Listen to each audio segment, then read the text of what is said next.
लेकिन वही जिसने उस कुत्ते को बांध रखा है वो कहते हैं मोती चुप हो जा, कोई दिक्कत नहीं।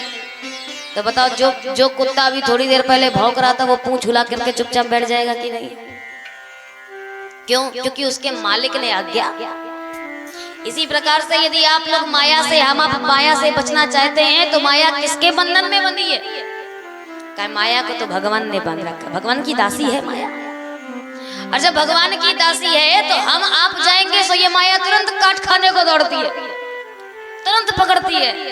लेकिन यदि हम भगवान को पकड़ लेते हैं, भगवान को अपने पास बुला लेते हैं तो भगवान माया को सावधान करते हैं, देख अब ये मेरी शरण में आ गया है तो अब तू इसका कुछ नहीं बिगाड़ सकती है। तो माया चुपचाप दुम हिलाते हुए कुत्ते की भांति कोने में बैठ जाती है। फिर हमारा आपका माया कुछ नहीं बिगाड़ सकती। ये माया तत्व का वर्णन करते हुए ब्रह्मा जी ने नारद जी को वचन वर्णन दिया। इस प्रकार से 4 चतुश्लोकी भागवत का वर्णन किया। फिर तृतीय स्कंद का प्रारंभ करते हुए श्री सुखदेव जी महाराज सृष्टि प्रकरण का वर्णन करते हैं। तृतीय स्कंद में सर्ग का विस्तार से वर्णन किया गया है कि सृष्टि का निर्माण कैसे हुआ, और सृष्टि के निर्माण का वर्णन करते हुए कहते हैं जिसका प्रारंभ जो होता है तृतीय स्कंद का विदुर जी के प्रसंग से होता है। और विदुर जी का प्रसंग कैसा है कि धृतराष्ट्र जो नेत्र से अंधे थे, विदुर जी महाराज उनके पास गए। लेकिन याद रखना हमारे पास, हम आप सबके पास 4 आंखें होती हैं और जो चश्मा लगा ले उसके पास 6, जो चश्मा ना लगाए उसके पास 4। कौन कौन सी? क्या पहले तो ये बाहर के लोचन और 2 लोचन और भीतर के 2 विलोचन। लोचन विलोचन 4 आंखें होती। आप लोग देखते होंगे, आपसे यदि मैं पूछूं, आप लोग अखबार पढ़ते हो, न्यूज़पेपर पढ़ते हो, टीवी में न्यूज़ देखते हो, डेली देखते हो, कभी अखबार में ये पढ़ा है कि एक अंधे का एक्सीडेंट हो गया? पढ़े हो बाबा? एक अंधे का एक्सीडेंट हो गया, पढ़ा है? एक्सीडेंट हमेशा 2 आंख वालों का होता है, जिसकी बड़ी बड़ी भगवान ने 2 आंखें दी होती है। क्यों? और अंधे का एक्सीडेंट क्यों नहीं होता है? जिसकी आंखें होती हैं, जिसके लोचन होते हैं, तो उसके बाहर के तो खुले होते हैं पर भीतर के फूट गए होते हैं, तो एक्सीडेंट हो जाता है। परंतु जिसके बाहर के फूटे होते हैं उसके भीतर के खुले होते हैं, और जिसके भीतर के खुले होते हैं उसका कभी एक्सीडेंट क्यों? क्योंकि उसका हाथ तो स्वयं भगवान ने पकड़ रखा है। बड़ा सुंदर भाव आप लोगों ने सुना होगा, श्रवण किया होगा, श्री सूरदास जी महाराज। उसके लिए तो किंवदंती है कि वो बाद में अंधे हुए कि जन्मजात अंधे थे, कोई पता नहीं। लेकिन एक कहानी, बड़ी अच्छी कथा आती है कि सूरदास जी महाराज नित्य प्रति द्वारिकाधीश के दर्शन करते थे, लड्डू गोपाल के दर्शन नित्य प्रति करते थे। और पंक्ति में लग जाए दर्शन की लाइन में, दर्शन की पंक्ति में लगे। सो अंधे सूरदास जो भी व्यक्ति आवे आते हुए कहे, सूरा तुम्हें तो दिखाई नहीं देता तो पंक्ति में क्यों लगते, चल हट पीछे। सो अंधे सूरदास को पीछे भगा दे और अपना आगे लग जाए। पंक्ति में सूरदास बड़ी देर तक खड़े रहे, लेकिन कभी ना कभी तो मौका आएगा ही। और जैसे ही मौका आता सो आगे आकर के खड़े हो जाते। पुजारी जी के सामने सूरदास जी खड़े होते तो पुजारी भी हंसते हुए कहते, सूरा तुझे दिखाई तो देता नहीं है, तू पंक्ति में क्यों लग जाता है? और ये दर्शन वालों की पंक्ति है, इसमें द्वारिकाधीश के दर्शन करने वाले भक्तों की लाइन लगती है। तो जैसे ही ये सुना तो सूरदास जी का कितना प्यारा उत्तर आया। सूरदास जी ने कहा, रे पंडित जी, मानता हूं कि मेरी आंखें फूटी हैं, मुझे नहीं दिखाई देता, लेकिन पता है मैं दर्शन की पंक्ति में क्यों लगता हूँ? क्या क्यों लगते हो? क्या मैं तो दर्शन की पंक्ति में इसलिए लगता हूँ कि मानता हूँ कि मेरी फूटी है, मैं भगवान को नहीं देख सकता, पर दर्शन की पंक्ति में इसलिए लगता हूँ कि कम से कम मेरा भगवान तो मुझे देख सकता है। कि सूरदास भी मेरा भक्त है, ये भी मेरे भक्तों की पंक्ति में लगता है, तो मैं तो ये दिखाने के लिए पंक्ति में लगता हूँ कि मैं भी भगवान का दास हूँ, मैं भी भगवान का भक्त हूँ। और आश्चर्य मानोगे ये सुन करके कि सूरदास जी महाराज जब दर्शन करने के लिए भगवान की मूर्ति के सम्मुख खड़े होते थे तो जिस रंग के वस्त्र पंडित जी पहनाते थे सूरदास बता देते थे, अंधे होने के बावजूद भी, क्योंकि लोचन भले ही फूटे हों पर उनके विलोचन खुले हुए थे। अब पंडित जी को लगा कि ऐसा है, हमको लगता है कि ये सूरा खाने के चक्कर में जो है अंधा होने का नाटक करता है, और हकीकत में अंधा है नहीं, और अगर होता तो फिर कैसे बता देता। सो पंडित जी ने एक दिन परीक्षा लेने की सोची और सूरदास को बुलाया और भगवान को 7 दरवाजों और 7 पटो अर्थात पर्दों के पीछे भगवान को नग्न अवस्था में बिठा दिया, कोई वस्त्र नहीं पहना।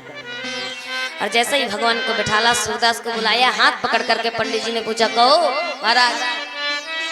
पंडित जी को ये लगा कि ऐसा होता होगा, तुक्का मार देता होगा, सो तुक्का सही निकल जाता होगा, तुक्के से बता देता होगा आज पीला पहना है, आज नीला पहना है, सो निकल जाता होगा। आज देखता हूँ तुक्का भी बताएगा तो कैसे सही निकलेगा। और सूरदास को लेकर आए, सूरदास से पूछा, बताओ आज तुम्हारे भगवान ने कौन से रंग के वस्त्र पहने।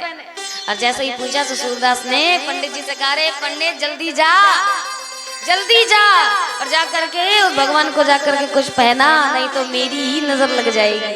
अरे बता तो सही किस रंग के पहने हैं। तो सूरदास जी अपने पद में कहते हैं, आज शाम ठाड़े नंगम नंगा, आज शाम ठाड़े नंगम नंगा, आज शाम ठाड़े नंगम नंगा।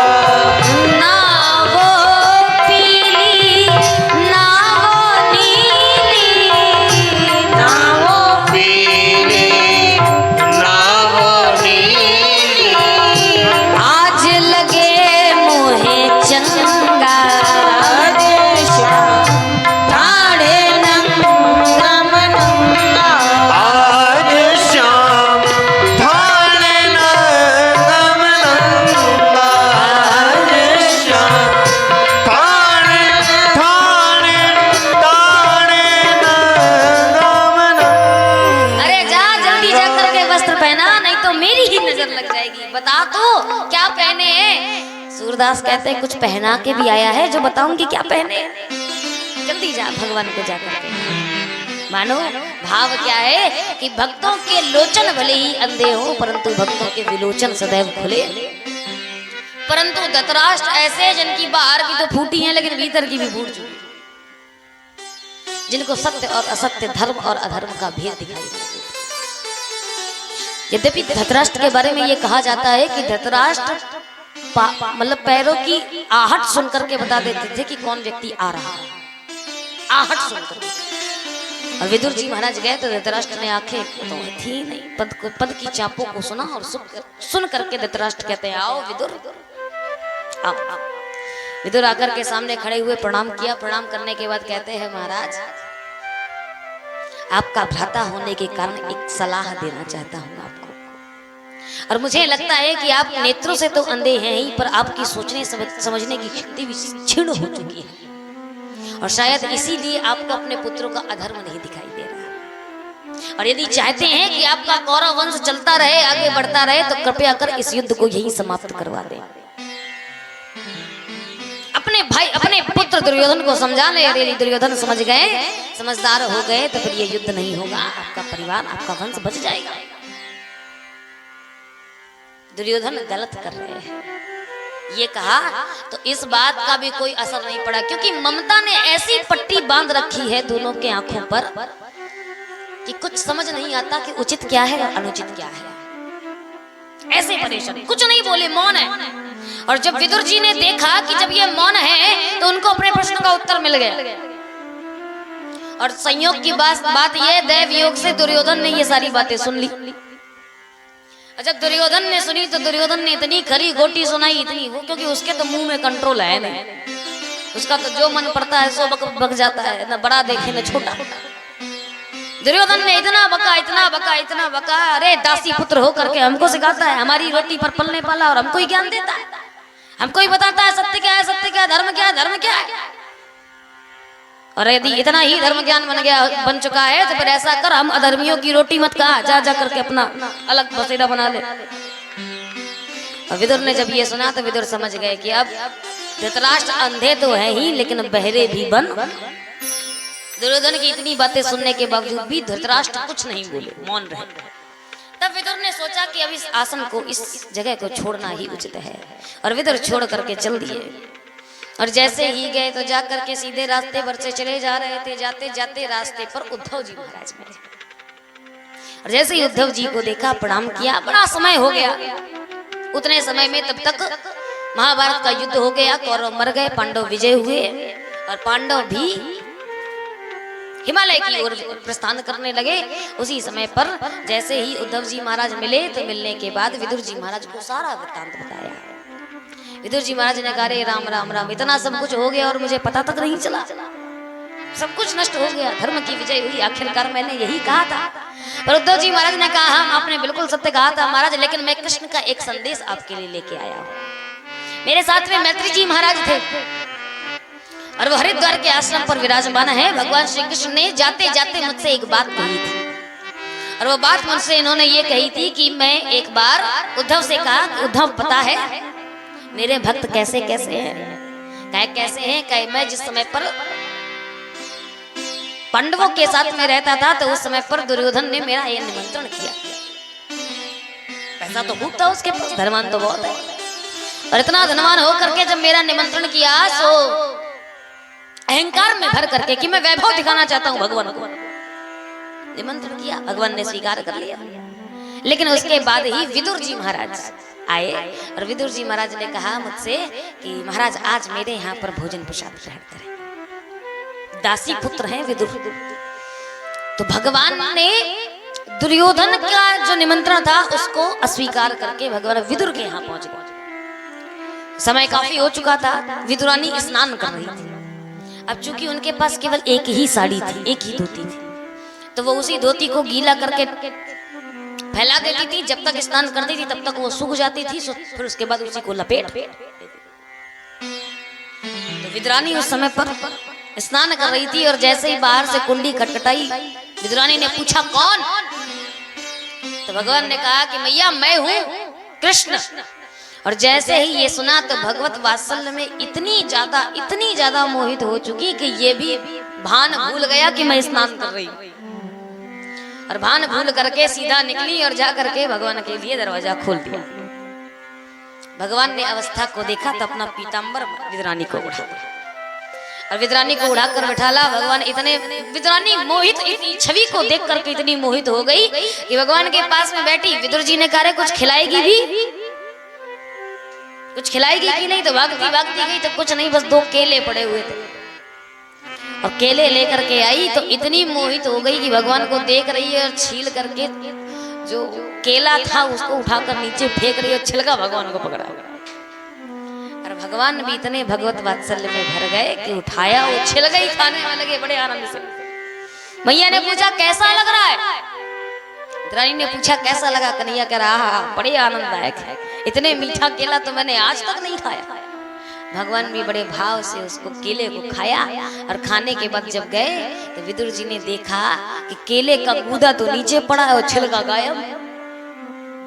तो विदुर जी ने कहा बावरी क्या किया? कहे क्या हुआ? कहा ये बता, गूदा यहाँ पर पड़ा हुआ है और छिलका गायब है, मतलब क्या? विदुरानी ने माथा ठोका और खूब जोर जोर से रोने लगी। अरे मेरी मति कैसी भ्रमित हो चुकी थी, किस भगवान को मुझे केले का गूदा खिलाना चाहिए, सुबह छिलका खिला बैठी।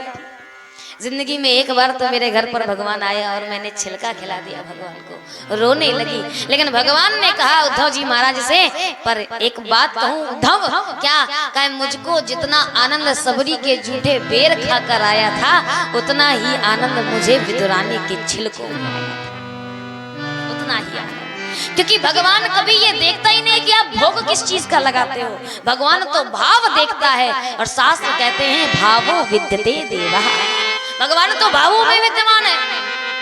वो ये नहीं देखता कि आप 56 भोग लगा रहे हो, मन में कह रहे हो हे भगवान कब है, जल्दी खाओ सो हम भागें। तो भगवान कहता है इससे अच्छा भैया तुम अपने ले जाओ भोग, क्यों तुमसे अच्छे अच्छे भोग हमने खाए हैं, मैं तो केवल भाव का भूखा हूं। इसीलिए बड़ा प्यारा गीत एक साधक कहता है कि हमने आंगन नहीं बुहारा,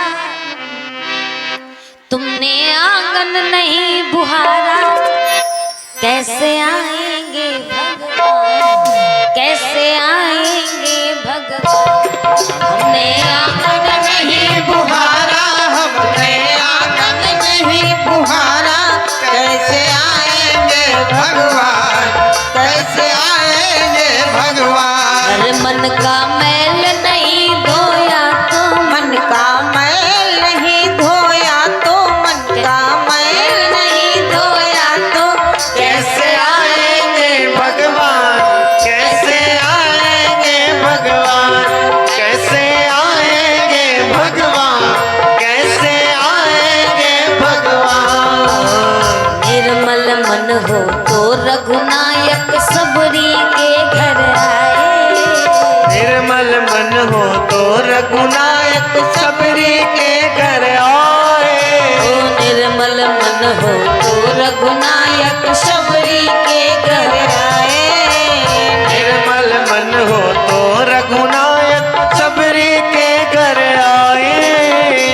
शोर श्याम की बाह पकड़ कर साग विदुर घर खाए। शोर श्याम की बाह पकड़ कर साग विदुर घर खाए। इस पर हमने नहीं विचारा, इस पर हमने नहीं विचारा कैसे आएंगे भगवान, कैसे आएंगे भगवान, कैसे आएंगे भगवान, कैसे आएंगे भगवान। मन का मैल नहीं धोया तो, मन का मैल नहीं धोया तो कैसे आएंगे भगवान, कैसे आएंगे भगवान। कैसे आएंगे भगवान, कैसे आएंगे भगवान। क्यों भैया भगवान क्यों नहीं आएगा? क्योंकि हमारे मन में मैल ही मैल भरा है। और कैसा मैल भरा है? साधक कहता है हर कोने कलमश कसाय की लगी हुई है देवी। हर कोने कलमश कसाई की लगी हुई है तेरी। नहीं ज्ञान की किरण कहीं है हर कोठरी अंधेरी। नहीं ज्ञान की किरण कहीं है हर कोठरी अंधेरी। आंगन चौबारा अंधियारा, मन चौबारा अंधियारा, आंगन चौबारा अंधियारा, आंगन चौबारा अंधियारा कैसे आएंगे भगवान। कैसे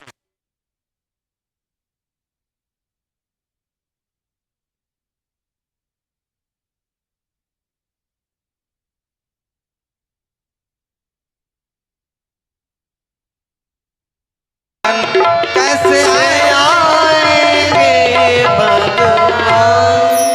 अगर मन निर्मल है तो सूर्य श्याम की बाह पकड़ पकड़ कर। कर साग विदुर घर खाए। और इतना उद्धव जी के मुख से सुन करके ही विदुर जी की आंख से आंसू गिरने लगा। क्यों?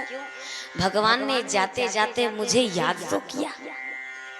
जिसकी याद पूरा संसार करता है, जिसका स्मरण पूरा जगत करता है, यहाँ तक कि मरते समय भी जिस व्यक्ति का ध्यान नहीं आता है, ऐसा व्यक्ति मुझे याद करके संसार से गया। और आंखों में अश्रु भर गए। तो उद्धव जी महाराज ने विदुर जी से कहा कि बस एक आज्ञा थी भगवान की आपके प्रति कि आप जाकर के मैत्री जी से एक बार मिल लीजिए। विदुर जी गए हरिद्वार के परम पावन आश्रम पर, जाकर के मैत्री जी से प्रणाम किया, नमस्कार किया, बातचीत हुई। और जैसे ही बातचीत हुई तो उन्होंने पूछा भगवान के बारे में, सारा वृत्तांत बताया और पूछा कि महाराज इस संसार में सारे लोग सुख के लिए कर्म करते हैं। हम आप कोई भी कर्म करते हैं तो किस लिए? कि हमको सुख मिले, शांति मिले।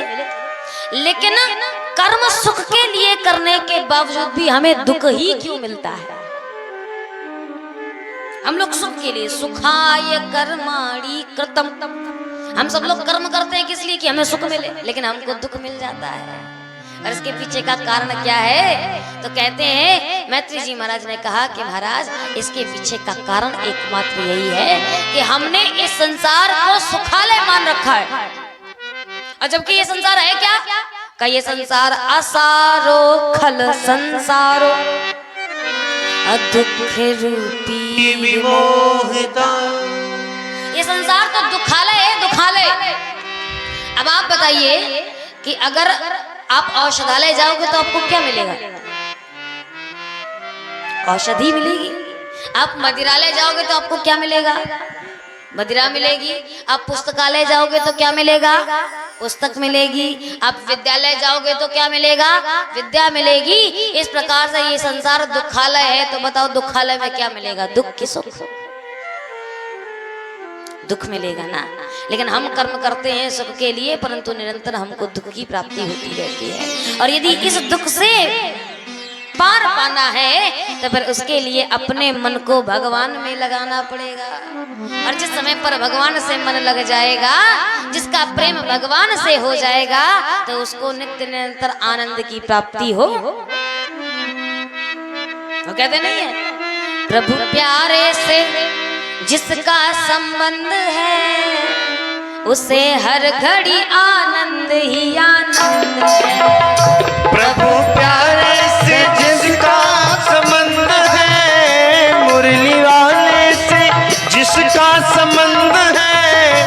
उसको हर घड़ी आनंद ही आनंद है, उसको हर घड़ी आनंद ही आनंद है, उसको हर घड़ी आनंद ही आनंद है।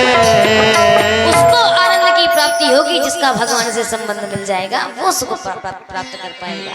और इसके पश्चात अब इधर पर मैत्री जी और विदुर जी में संवाद प्रारंभ हो जाता है और भागवत यहाँ से शुरू हो जाती है।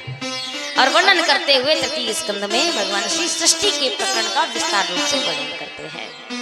ब्रह्मा जी की उत्पत्ति का आप सब लोगों ने हेतु श्रवण किया कि भगवान ब्रह्मा जी कैसे उत्पन्न हुए। तो ब्रह्मा जी के उत्पन्न होने के बाद भगवान ने जब उनको सृष्टि के विस्तार का कार्यभार सौंपा तो भगवान ब्रह्मा जी के ऊपर सनक सवार हो गई सृष्टि का विस्तार करने की। संसार की उत्पत्ति के सनक सवार हुआ। और जब सनक सवार हुई तो पहले अवतार के रूप में प्रथम पुत्र के रूप में ही सनक पैदा हो गए। जो 4 पुत्र सनक, सनंदन, सनातन और सनत कुमार, ये महाराज ब्रह्मा जी के प्रथम पुत्र माने जाते हैं। और जैसे ही उत्पन्न हुए तो ब्रह्मा जी ने आज्ञा दी, महाराज जाओ जाकर के प्रजोत्पत्ति करो, जिस कारण से तुमको इस संसार में प्रकट किया है। तो चारों ने हाथ हला दिया। चारों कहते हैं देखो भैया ये हमसे उम्मीद मत करना कि हम संसार बढ़ाएंगे जाके। तो क्या करोगे? अरे महाराज बड़े होकर के विवाह करोगे, विवाह करने के बाद तो संसार बढ़ेगा ही। तो कहे फिर ऐसी बात है तो फिर हम बड़े ही नहीं होंगे। सो 5 साल के रह करके रह गए बेचारे और जीवन पर्यंत के लिए 5 वर्ष के ही बने कुमार अवस्था में सनत कुमार रहे, इसलिए उन्हें सनत कुमार कहा जाता है। द्वितीय पुत्र के रूप में स्वयं भगवान ने मनु को अवतरित किया, प्रकट किया, जो पृथ्वी के प्रथम स्त्री और पुरुष माने जाते हैं। स्वयंभू मनु अरु सतरूपा, स्वयंभू मनु अरु सतरूपा, स्वयंभू मनु अरु सतरूपा, स्वयंभू मनु अरु सतरूपा, तेन ते भई नर सृष्टि अनुपा, दिन ते भई नर सृष्टि अनुपा। और जैसे ही मनु जी महाराज को प्रकट किया सो मनु जी महाराज आए और कहा कि महाराज किस लिए हमको प्रकट किया है। तो ब्रह्मा जी कहते हैं कि संसार की प्रजोत्पत्ति करो। तो कहे कहाँ करें, क्यों? कहे हिरण्याक्ष उठा करके धरती को समुद्र के भीतर ले गया है। तो जब पृथ्वी नीचे चली गई है तो अब हम निवास कहाँ करेंगे और निवास करके कहाँ अपना परिवार बढ़ाएंगे। और जैसे ही ये सुना तो फिर चिंता में पड़ गए ब्रह्मा जी। और जब चिंता में पड़े तो ब्रह्मा जी को उसी समय पर भगवान की याद आई कि प्रभु अब आप ही उबारो। अब उसने कहा महाराज ये हिरण्याक्ष कहाँ से पैदा हो गया? हिरण्याक्ष कौन है? तो सुखदेव जी महाराज वर्णन करते हैं कि महाराज कश्यप की 2 पत्नियां थी। एक का नाम था अदिति जो देवताओं की माता थी और एक का नाम था दिति जो दैत्यों की माता थी। तो उन दैत्यों की माता जो दिति थी एक समय पर संध्या कालीन बैठ करके भगवान श्री कश्यप भगवान का स्मरण कर रहे थे और कहते हैं कि संध्या काल में भगवान शंकर के रुद्रगण फेरा देते और ब्राह्मण का कर्तव्य होता है कि उसे संध्या अवश्य करनी चाहिए। जो ब्राह्मण भागवत कहती है कि जो ब्राह्मण 3 दिनों तक संध्या नहीं करता है वो शूद्र के समान हो जाता है, वो फिर ब्राह्मण कहलाने का अधिकारी नहीं होता, उसका फिर बहिष्कृत हो जाता है ब्राह्मणत्व से। 3 दिन जो संध्या न करे लगातार। तो संध्या का समय था, कश्यप जी महाराज बैठे संध्या कर रहे थे। उसी समय पर मैया दिति के मन में काम वासना जाग गया और काम वासना से प्रेरित होकर के मैया दिति कश्यप जी महाराज के पास गई। कश्यप जी ने कहा कि देवी ये समय संभोग के लिए उचित नहीं है क्योंकि भगवान शंकर के गण फेरा दे रहे होते हैं और संध्या कालीन 4 कार्यों के लिए अवश्य ही निषेध किया गया कि कोई और कार्य करो चाहे ना करो लेकिन ये 4 कार्य नहीं करने चाहिए। कौन से? आहारम मैथुनम निद्रा, पहला तो आहार मत करो, संध्या कालीन भोजन नहीं करना चाहिए। दूसरा मैथुन अर्थात संभोग नहीं करना चाहिए। तीसरा संध्या कालीन पर कभी सोना नहीं चाहिए, निद्रा नहीं करनी चाहिए और स्वाध्याय तो बिल्कुल ही नहीं करना चाहिए। पढ़ने नहीं बैठना चाहिए, शाम को बच्चे ना पढ़ने बैठे। क्यों? आहार करते हो तो वो भोजन करते हुए देख करके रुद्रगण क्रोधित हो जाते हैं और वो भोजन का कोई फल नहीं होता, रोगी बन जाता है। जो व्यक्ति शाम को भोजन करता है वो रोगी बन जाता है। जो मैथुन करता है तो उनकी संतानें खराब हो जाती है, कौशल संतोत्पत्ति ही खत्म हो जाए। निद्रा करता है तो मन में अशांति और आयु कम हो जाती है, और स्वाध्याय करता है तो कितना भी पढ़ ले उसे कभी याद नहीं होती। ये 4 काम कभी संध्या समय पर नहीं करने चाहिए। सो कश्यप ऋषि ने मना किया, पर दिति इतनी ज्यादा वशीभूत थी कि उन्होंने माना नहीं, और जब नहीं मानी हट करके बैठ गई तो कश्यप ऋषि को तो मजबूरी में फिर गए। जाकर के जैसे ही संभोग किया तब उसके बाद दिति मैया को अपने कृत्य पर पश्चाताप हुआ और दिति मैया ने क्षमा प्रार्थना करी। कश्यप जी ने कहा अब पछताए का होगे जब चिड़िया चुग गई खेत, अब तुम क्षमा मांग रही तो उसका क्या फायदा, कृत्य तो कर लिया है। तो कहा इसका अब तुम्हें इसका भोग तो भोगना पड़ेगा। और भोग कैसा, कहा दिति तुम्हारे गर्भ से ऐसे बालक ऐसे आतंकवादी संतानें उत्पन्न होगी जो सृष्टि का नाश कर देंगी, धर्म को समूल नष्ट करने का प्रयास करेंगी, ऐसी संतानें उत्पन्न होंगी। और जैसा ये सुना दिति बड़ी परेशान हो गई, पश्चाताप तो था, और ऐसा पश्चाताप किया कि 100 वर्षों तक उन गर्भ को अपने गर्भ में धारण करे, बाहर नहीं निकाले बच्चे। और इतनी पीड़ा सहन करी, जब 100 वर्षों तक बालक हो गए तो शरीर दिति का शरीर तप्त एकदम हो गया, सूर्य के समान तेज छोड़ने लगा। उधर इंद्रलोक तक हिल गया, और जब इंद्रलोक में इतनी गर्मी देखी तो ब्रह्मा के पास गए। ब्रह्मा जी से पूछा महाराज कारण क्या है, हम सांस नहीं ले पा रहे, ऐसी गर्मी होगी तो हम जीवित नहीं बचेंगे, क्या करें। तभी ब्रह्मा जी ने ऐसा क्यों हो रहा है, ब्रह्मा जी ने ध्यान करके देखा तो पता चला कि दिति महारानी के गर्भ में ऐसे बालक हैं जिनके तेज से पूरी सृष्टि दग्ध हो रही है। तो उसी समय पर सारे देवी देवता मिलकर के गए, दिति से कहा कि महारानी अब आपको प्रकट तो करना पड़ेगा, चाहे 100 वर्ष बाद करो चाहे 200 वर्ष बाद करो। तो ऐसा करें कि अब ये समय उचित नहीं है, अर्थात समय संसार नष्ट हो जाएगा, तो इनके पैदा भय न भय एक ही बात है, इसलिए अब इनको बाहर निकालें गर्भ से। तब 2 संतानों की उत्पत्ति हुई, और जैसे ही पैदा हुए धरती पर आए तैसे ही आकाश चूमने लग गए, इतने लंबे इतने बढ़ते चले गए। अच्छा ये बात अगर हम हकीकत में सोचे तो भला ऐसा संभव है कि कोई बच्चा पैदा होते ही सीधे ही सब बड़े आकाश चूमने लग जाए। पर ये तो कथा है, लेकिन एक कथा का भाव समझिएगा, आध्यात्मिक अर्थ क्या है इसका।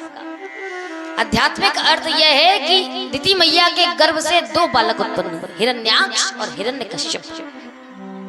हिरण्याक्ष का मतलब क्या होता है, का हिरण्य का मतलब होता है सोना, और अक्ष का मतलब आंख, यानी कि जिसकी आंख सदैव सोने पर लगी होती है उसको हिरण्याक्ष कहते हैं।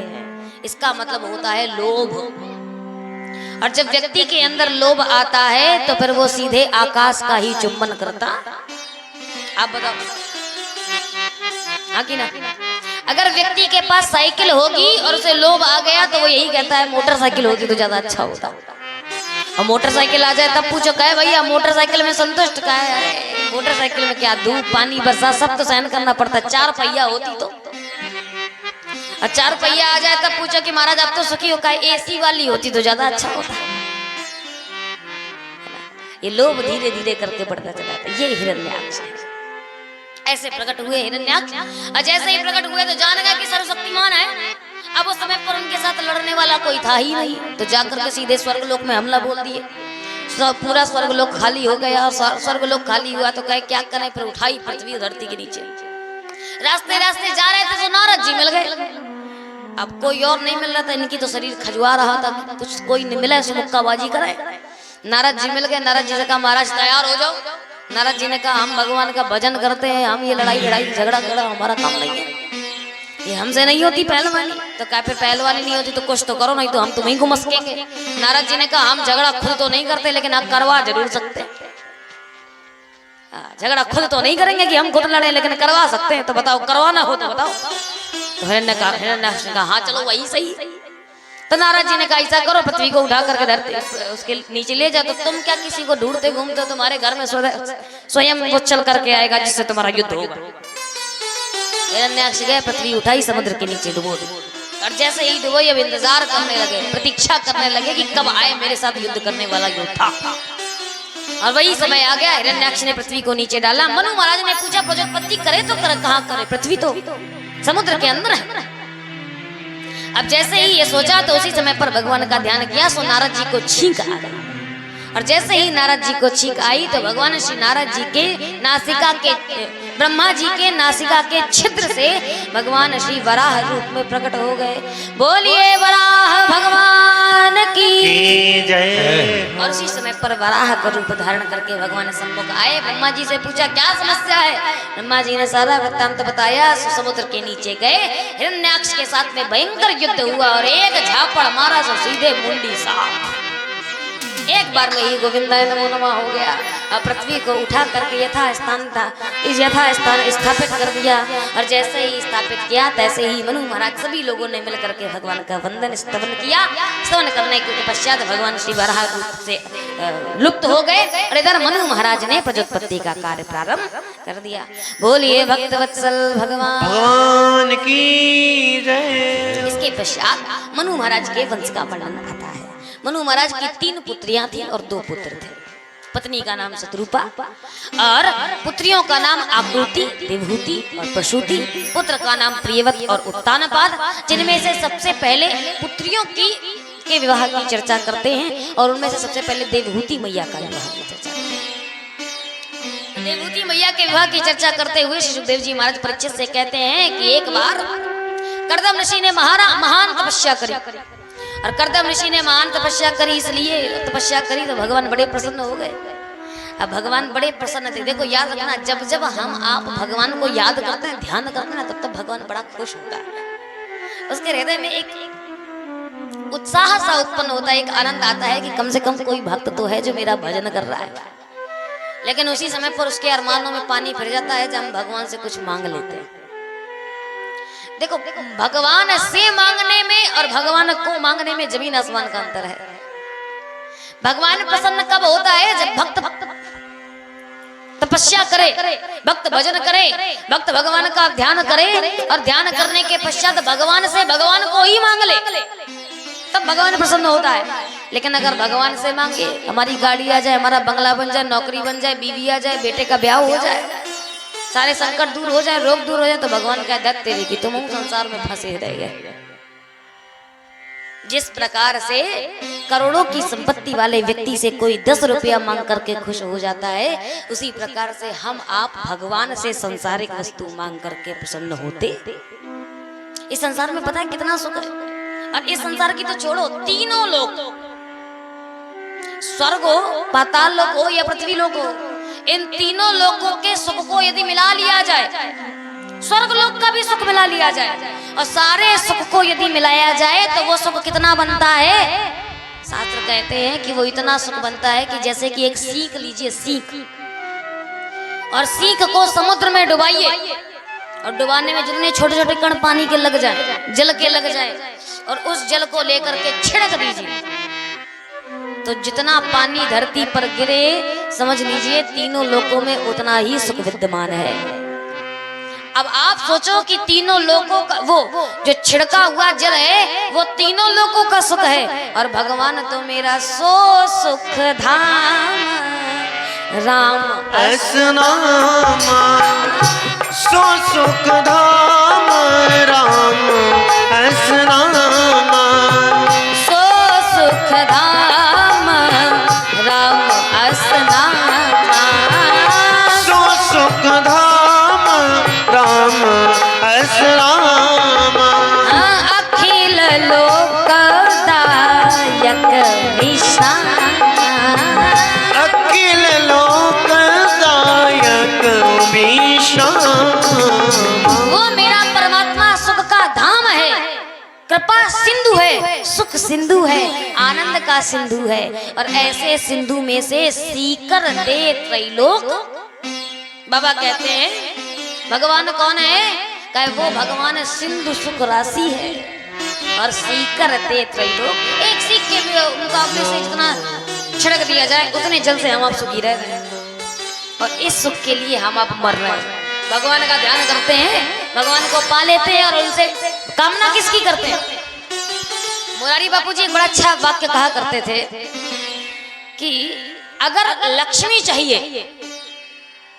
अगर आपको अपने जीवन में लक्ष्मी चाहिए तो नारायण से मित्रता करनी पड़ेगी, नारायण को अपना बनाना पड़ेगा, और नारायण अपने नहीं होंगे तो फिर लक्ष्मी भी हमारी होने वाली है। आप स्वयं से सोचो कि किसी की ब्याहता पत्नी हो और उस पत्नी से आप बहुत प्रेम करते हो, इतना प्रेम करते हो कि आप चाहते हो कि वो मेरे घर में रहे और उसको उठा करके ले आओ उसके पति की आज्ञा के बिना, पति की सहमति के बिना, तो बताओ फलेगी कि फूलेगी? सोचो, डंडा पड़ेंगे कि नहीं पड़ेंगे? मार पड़ेगी ना भाई, किसी की पत्नी को उठा करके ऐसे ले आओगे तो। लेकिन अगर वही दिमाग से काम लो और उसके पति को अपना मित्र बना लो और पति से मित्रता करके कहो भैया एक दिन हमारे यहाँ पर भोजन है और ऐसा करो शाम का भोजन डिनर हमारे यहाँ पर हो जाए, और अकेले बताना भाभी को लेके आना। सो बताओ भैया तो आएंगे ही, लेकिन साथ में प्रसन्न मन से भाभी भी चली आएंगी कि नहीं? और भाभी अगर आ गई तो फिर जो चीज आप चाहते थे वही हो गया ना। इसका मतलब भाव यही है, यदि केवल लक्ष्मी के पीछे भागोगे तो नारायण नाराज हो जाएंगे, और नारायण की लाठी पड़ी तो पता नहीं कैसी पड़ेगी, क्योंकि भगवान की लाठी में आवाज नहीं होती पर दर्द बहुत होता है। पर यदि आप लक्ष्मी को चाहते हो तो नारायण से मित्रता कर लो, नारायण से संबंध बना लो, और यदि नारायण से संबंध बना लोगे तो स्वतः ही लक्ष्मी पीछे पीछे भागी चली। आगे चल के आप महाराज बलि की कथा सुनेंगे, जिसने भगवान को भी दान दिया, वामन अवतार की कथा जो आती है। और वामन अवतार की कथा में भगवान को जिससे मांगना पड़ गया, तो जब देने के बाद भगवान ने कहा तुम मांग लो मुझसे, वरम ब्रूहि प्रसन्नम अस्मिन् तोपरि। तो बलि कहता है कि हम भिखारियों से नहीं मांगते, जो खुद भिखारी हो, हमसे लिया बैठा हो, हमसे कह रहा है कि वरदान मांग लो। भगवान ने कहा चलो ठीक है, हो गई बेइज्जती, अब मांग लो। तो मांगता क्या है कि अगर देना ही चाहते हो तो एक चीज दे लो। क्या? पाताल लोक में बहुत बड़ा महल था राजा बलि का, और इतना बड़ा महल था कि उस महल के 108 द्वार थे, 108 द्वार। और राजा बलि ने वरदान के रूप में मांगा कि ऐसा करो कि मेरे महल में 108 द्वार हैं और मेरी जब मर्जी होगी मैं जिस द्वार से निकलूंगा, लेकिन जिस भी द्वार से निकलूं उस द्वार पर पहरेदार के रूप में खड़े मिलना।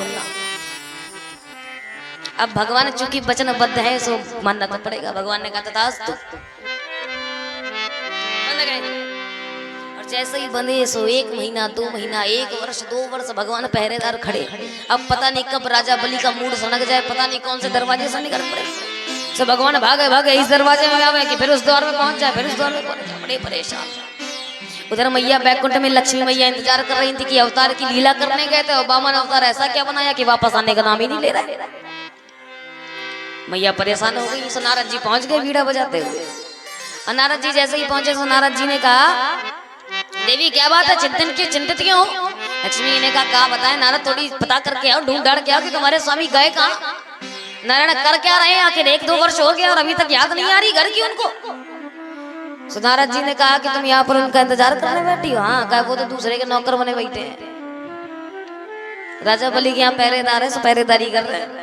अब उनको लेके आवे तो कौन, क्योंकि वरदान दिए बैठे, तो क्या करोगे? तब लक्ष्मी मैया स्वयं भेष बदल करके राजा बलि के पास गए। राजा बलि के पास में गई, पहरेदार के रूप में भगवान स्वयं खड़े थे। तो भगवान ने पूछा ठहरो ठहरो कहाँ जा रही हो? इतने कचक गए थे बेचारे, जो भी आदमी आवे सब ठहरो ठहरो कहाँ जा रही हो, कौन हो देवी? अब भगवान को जैसे ही देखा तो लक्ष्मी मैया ने कहा कि तुम हमको नहीं पहचान पा रहे, इतने ज्यादा भक्तवत्सल हो गए, अपनी पत्नी को भूल गए। भगवान ने कहा रे देवी, जिस रास्ते से आई हो उसी से उल्टा रास्ता चली जाओ, उल्टे पैर चली जाओ। क्यों? कहा हमको तो पहरेदार बना के रखा है, पता नहीं तुमको रसोई है क्यों यहाँ पर काम ना दे दे, जो तुम भी यहीं फंस के रह जाओ, सुबह कुंड हमारा खाली पड़ा रहे, जाओ जाओ वापस चली जाओ, कुछ समय बाद हम आ जाएंगे। लक्ष्मी मैया ने कहा हम तुमको लिए बिना नहीं जाएंगी। अब पहरेदार खड़े, भगवान ने कहा तो फिर नहीं जाओगी तो फिर भोगो। भगवान ने कहा अंदर नहीं जाने देंगे। कहा कैसे नहीं जाने दोगे? कहा कौन लगती हो? कहा हम बहुत दूर के रिश्तेदार हैं, जाओ जाकर के बुला के लाए। अब भगवान कहे राजा बलि को बुला के लाए। बलि आए, बलि ने पूछा देवी मैं पहचान नहीं पाया आप कौन? अरे भैया हमको नहीं पहचान पाए, हम आपकी बहन। अब राजा बलि ने कहा हे भगवान, ये बहन इतनी जल्दी पैदा हो गई, इतनी बड़ी भी हो गई, हमको पता भी नहीं चला। तो मैया लक्ष्मी से पूछा कौन सी बहन हो? कहा हम तुम्हारी फलाने की दूध की दिखाने की बिटिया। तो इतने रिश्ते गिनाए कि महाराज बलि का सर चकरा गया। बलि ने कहा हो सकता है भाई, हो ना हो, विस्मरण हो गया हो।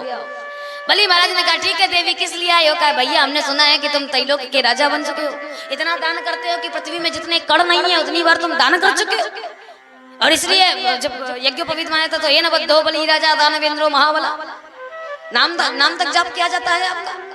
तो महाराज कुछ हमें भी दे दो, अपनी बहन समझ करके। राजा बलि ने कहा वैसे तो कुछ बचा नहीं है, छलिए ने सब कुछ ले लिया है, लेकिन फिर भी मांगती हो सो मांग लो, क्या चाहती है। राजा बलि की पत्नी आ गई। पत्नी ने कहा सावधान।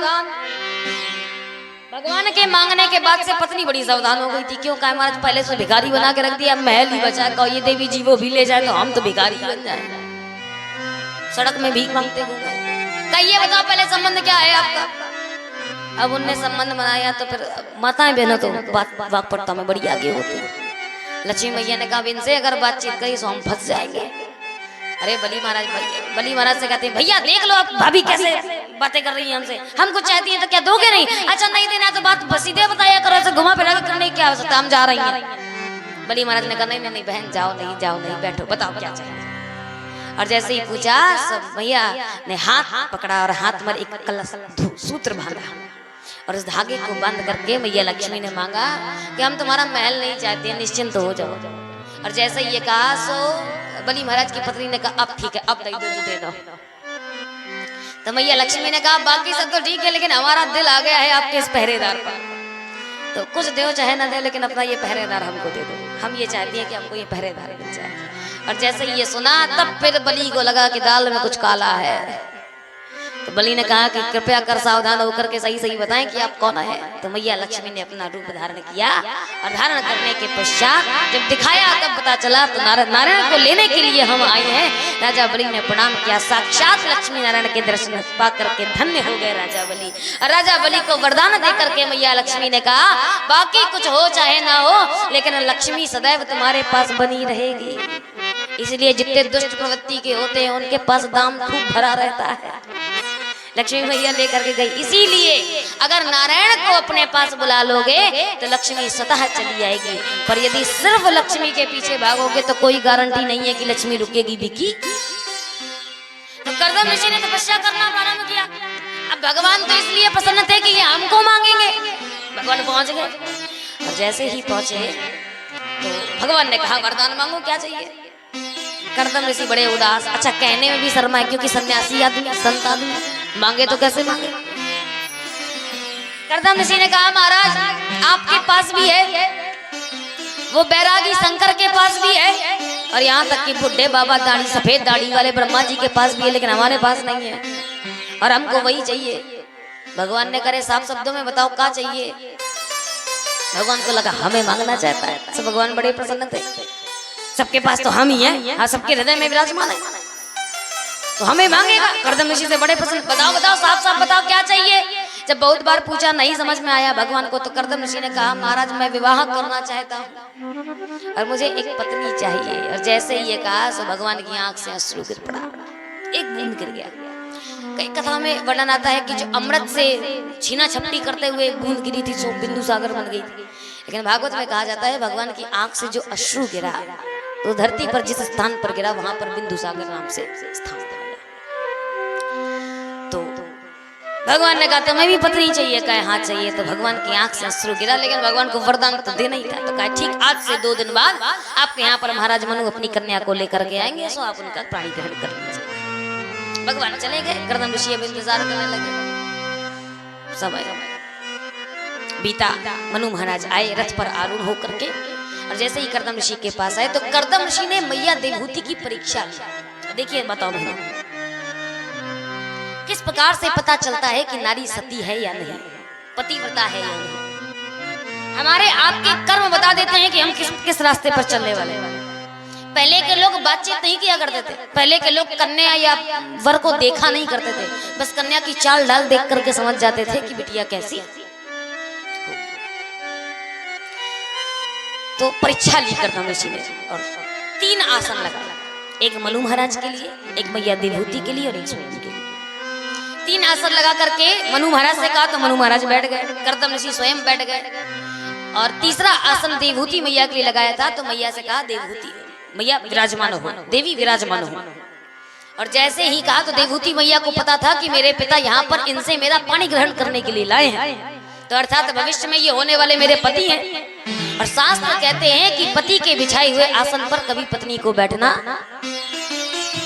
चाहे कितनी भी बड़ी आपत्ति आ जाए। अपने पुत्रों से बिछवा लें, पड़ोसियों से बिछवा लें, किसी से भी करवा लें। वो अलग बात है कि अकेले दो ही प्राणी हो तो फिर आपत्ति काले मर्यादा नास्ति। दो ही प्राणी हो तो फिर क्या कर सकते हो भाई, बीमार हो तो फिर बिछवाना ही पड़ेगा। लेकिन जितना हो सके इस पाप को करने से बचे। पति के बिछाए हुए आसन पर नहीं बैठना चाहिए। अब देवहूति मैया असमंजस में पड़ गई। क्या अगर बैठती हूँ तो पतिव्रत धर्म नष्ट होता है, और नहीं बैठती हूँ तो भी नष्ट होता है। क्यों? आज्ञा का उल्लंघन हो जाएगा। आज्ञा दी है कि विराजमान हो, और यदि आसन ग्रहण नहीं करती तो फिर आज्ञा का उल्लंघन। तो मैया की बुद्धिमत्ता को चेक किया था कर्दम ऋषि ने, और वो उसमें पास हो गई। कैसे? स्त्री का दाहिना अंग जो होता है वो पति का होता है, और पति का वामांग, इसलिए कहते हैं ना पत्नी को वामांगी कहा जाता है, अर्धांगिनी होती है पत्नी। तो पति का जो बायां हिस्सा होता है वो पत्नी का होता है, और पत्नी का दायां हिस्सा पति का होता है। तो मैया देवहूति ने अपना दाहिना हाथ उठा करके उस आसन पर रख दिया और स्वयं नीचे विराजमान हो गई। ये देख करके कर्दम ऋषि अत्यंत प्रसन्न हुए कि ये बिल्कुल पतिव्रत धर्म का पालन करने वाली स्त्री है। और जैसे ही बातचीत हुई, मनु महाराज ने अपना प्रस्ताव सामने रखा, कर्दम ऋषि ने स्वीकार कर लिया। स्वीकार करने के पश्चात कामना का पूर्ण विमान बनाया, और वो विमान ऐसा था जो कामना से चलता था। मतलब आप उसमें बैठ जाओ और मन में विचार कर लो कि हमें यहाँ जाना है, तो वो वहीं पहुंचा देता था। संकल्प के माध्यम से उस पर विहार किया। 1000 वर्षों तक विहार करते रहे तो 9 कन्याएं उत्पन्न हुई, जिन्हें साक्षात 9 भक्ति के रूप में, नवधा भक्ति के रूप में जाना जाता है। वो 9 भक्तियों के रूप में 9 कन्याएं कर्दम ऋषि के यहाँ पर आई। इसके पश्चात भगवान ने कहा कि अब बहुत रमण हो गया, भगवान का भजन करेंगे। तो मैया देवहूति ने चरण पकड़ लिए, और चरण पकड़ के कहा कि मुझे एक संतान अर्थात पुत्र रत्न की प्राप्ति करवा दीजिए। इसके पश्चात आप भगवान भजन के लिए जा सकते हैं, संन्यास ग्रहण कर सकते हैं। तो उस समय पर पुनः रमण किया। तब स्वयं साक्षात देवहूति मैया के गर्भ से भगवान ने साक्षात अवतार लिया। कपिल भगवान के रूप में भगवान अवतार लेकर के मैया देवहूति के गर्भ से उत्पन्न होते हैं। बोलिए कपिल भगवान की जय हो। और ये जैसे ही उत्पन्न हुए तो थोड़े से बड़े हुए नहीं कि कर्दम ऋषि चले गए। इधर देवहूति मैया ने इनका पालन पोषण किया। तो कर्दम ऋषि के ऊपर सारी जिम्मेदारी आ गई कि अपनी 9 बहनों का विवाह करना है। तो ब्रह्मा जी के 9 पुत्र थे, हालांकि 10 पुत्र थे। उनमें से नारद जी तो भगवान भजन करते करते, नारायण कहते कहते निकल गए, परंतु 9 ऋषि थे। तो ब्रह्मा जी के पास कपिल जी गए और कहा महाराज हमारी 9 बहन और आपके 9 पुत्र, तो ऐसा करो इनकी गांठ जोड़ दो, और गांठ जोड़ करके हमारी पत्नियों, हमारी बहनों को पति प्रदान कर दो। जैसे ही भगवान ने सुना तो ब्रह्मा जी ने कहा ठीक है, जैसा कहें वैसा ही होगा। इधर 9 कन्याओं का विवाह 9 ऋषियों के साथ में हुआ, और 9 ऋषियों के साथ में होने के बाद कपिल महाराज का पैर पकड़ के मैया देवहूति बैठ गई। पहली बार एक पुत्र के चरणों को एक माँ ने पकड़ा, और माँ ने कहा कि बेटा इस भूल में मत रहना कि मैं तुझे पुत्र मान करके तेरे चरणों पर बैठी हूँ, मैं तुझे भगवान मानकर बैठी हूँ, और अब मैं भी चाहती हूँ कि संसार से मेरा मोक्ष हो जाए, इसलिए मुझे कुछ ऐसा ज्ञान दे। तब महाराज कपिल महाराज ने सांख्य शास्त्र का वर्णन किया। इसीलिए कहते हैं भगवान ने उनको वरदान दिया, ज्ञान प्रदान किया, और ज्ञान दिया ऐसा कि माँ मन ही होता है जो व्यक्ति को बांधता है, मन ही होता है जो व्यक्ति को छोड़ने का कार्य करता है। तू अपने मन को संसार से हटा दे, स्वतः ही तेरा मन भगवान में लीन हो जाएगा, और जब भगवान का भजन करने लगेगी तो अपने आप ही मोक्ष की प्राप्ति हो जाएगी। इस प्रकार से सांख्य शास्त्र का वर्णन किया। मैया देवहूति को समझ में आ गया, प्रणाम करने के पश्चात गई, अपने देह का त्याग कर दिया। इधर से भगवान कपिल भी अपने शरीर को सांख्य शास्त्र का वर्णन दे करके जगत का उद्धार करके चले गए। बोलिए भक्तवत्सल भगवान की जय। गोविंद मेरो है, गोपाल मेरो है, गोविंद मेरो है, गोपाल मेरो है, श्री बांके बिहारी नंदलाल मेरो है, श्री बांके बिहारी नंदलाल मेरो है, श्री बांके बिहारी नंदलाल मेरो है, श्री बांके बिहारी नंदलाल मेरो है, गोविंद मेरो है, गोपाल